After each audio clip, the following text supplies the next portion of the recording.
Welcome back to the Utah Divorce Terms Glossary video series. Most of the definitions in this series are from or based upon Black's Law Dictionary's definitions, but some definitions are taken from Utah court sources or are my own.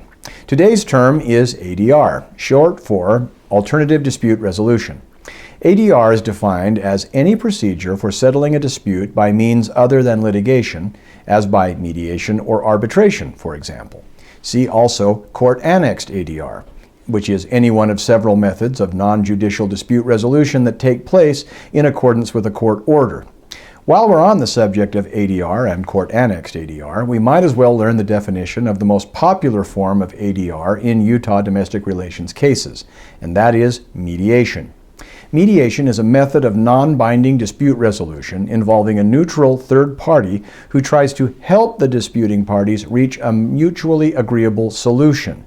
To paraphrase from the Black's Law Dictionary definition, it is a definition discussed in an appellate case, and it is this: mediation does not resolve a dispute by itself. It merely helps the parties to do so by agreement. The mediation process does not purport to adjudicate or resolve the case in any way on its own. Mediation is a means by which the parties are urged to and assisted in the effort to resolve their dispute by agreement between the parties instead of by trial before a judge. Related definitions. You'll hear of evaluative mediation, which is mediation in which the mediator may direct the parties' thinking and communications to some extent by evaluating the merits, strengths, and weaknesses of each party's position. And then you'll also hear sometimes of facilitative mediation. That's mediation in which the mediator, and that's the neutral third party involved, mediator helps the parties communicate and negotiate but does not offer advice or comments on the merits or otherwise intervene in the dispute.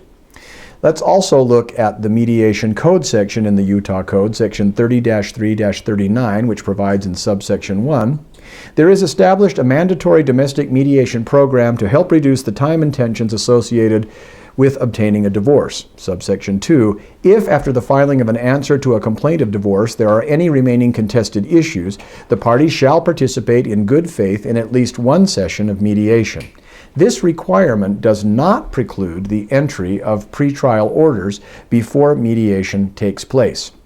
And subsection 3, the parties shall use a mediator qualified to mediate domestic relations disputes under criteria established by the Judicial Council in accordance with Utah Code section 78B-6-205. Subsection 4. Unless otherwise ordered by the court or the parties agree upon a different payment arrangement, the cost of mediation shall be divided equally between the parties. Subsection 5. The Director of Dispute Resolution Programs for the courts, the court, or the mediator may excuse either party from the requirement to mediate for good cause. 6. Subsection 6. Mediation shall be conducted in accordance with the Utah rules of court-annexed alternative dispute resolution.